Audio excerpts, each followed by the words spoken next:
All right. First of all, it's great to meet you. Meet you too. I think nice to meet you too. Air Mater is a fun film. What I'm curious about, though, and I'm still trying to nail this down, we have PIXAR California and PIXAR Canada. And I know the functions. It starts with the storyboard and the idea, and then all the production happens here. Will it work that way on all of the shorts that you produce here? Right now, what our focus is on is the kind of the franchise characters we've already developed. So Toy Story characters and Cars characters that we see a lot of potential of doing more stories with them, and doing the short format is ideal for that. So having PIXAR Canada taking some of the pressure off of the productions that are going on in California. So okay. And so what can you describe some of the processes that go on that you direct?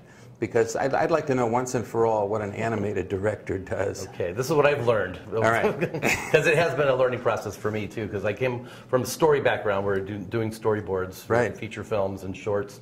And basically I would send my drawings off, they would be gone, and I wouldn't see them till, I go to the wrap party and see the premiere and see how it turned out. So being involved from the very earliest idea, the little, the nugget, okay, Mater is, he's an astronaut, or he's a private investigator, or he's, and then being involved with the story department, the little crew that I'll have to work with in story, and doing a lot of storyboards myself, and then sitting down with the editor and doing what we call the scratch recording sessions, where we bring in, just people around work, grab them and say, hey, can you do a voice here? And then we lay it all in, and we work on that process over and over and over until we feel like we like it, and then it's ready to, to bring up here. Right. Nice little package. Here you go, and then they'll build the sets and the characters, and then we go into the three-dimensional laying out. So a lot of it is just kind of sitting there with the layout artist and saying, just imagine, you're doing this, and you kind of have to talk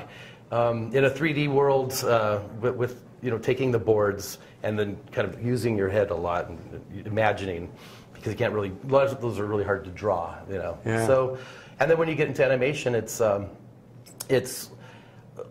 you'll talk to the animator what you're thinking the character's motivation is, or whatever, he should be determined, or he should be scared, or whatever, and let them do a pass, and then you react to that, and a couple back and forths, usually about the third time they get it, they nail it, and then you...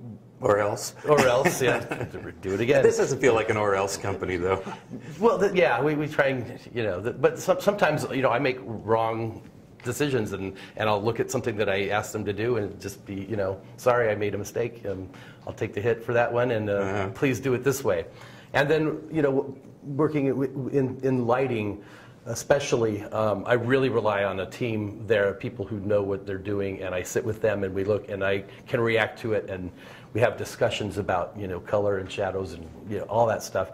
But throughout the whole process, relying on excellent people in each department along the way. As a director, I don't direct everything. I like it to be a collaboration and work with people. Were you a Friz Freleng fan, or did you have other favorites from Looney Tunes? And can you talk about your influences? Yeah, as a kid, I didn't know a lot of who was doing what. I just knew I loved the cartoons, but like the old Popeye, Fritz, and Chuck Jones and Tex Avery, all that stuff was really fun. I love the looseness and the, just how you could stretch a character and, snap them back, and all the, of course, Disney films. And since you're doing series now and some of these characters, short films, I would imagine that you're going to try to draw on that whole idea of what do you preserve for continuity in those characters? What do people want to see over and over again that define those characters in those situations? Yeah, what's up, Doc? Right, right. And what do you infuse to make it new, each one of them? Yeah, yeah. And for my take on Looney Tunes, it's always been the wise guy writing. What's your take, and what do you think that you have to put forward now to make Mater 11, for example? Yeah. Looking back at a lot of the, there's a lot of repeated jokes, that happened kind of, something was great, here's a bomb and it blows up kind of thing. It was repeated so many times, so try to keep it fresh and not repeating the same jokes. I think that's the big thing, is how can we push it but not make it feel like it's something you've seen before? Do you have any favorite moments in Looney Tunes or Popeye cartoons that you want to share? Yeah, you know, some of it's just some of the subtleties, you know, especially some of the older Popeye cartoons, how they hadn't worked out all the dialogue yet. They just did the animation, and his mouth isn't moving, but he's, you know, he's mumbling along, you know. Faux dialogue. And of course the violence, you know. And Mater has to get more bulked up and more violent, you think? No, I don't think so. It wouldn't work. There's a little more respect that we have, you know.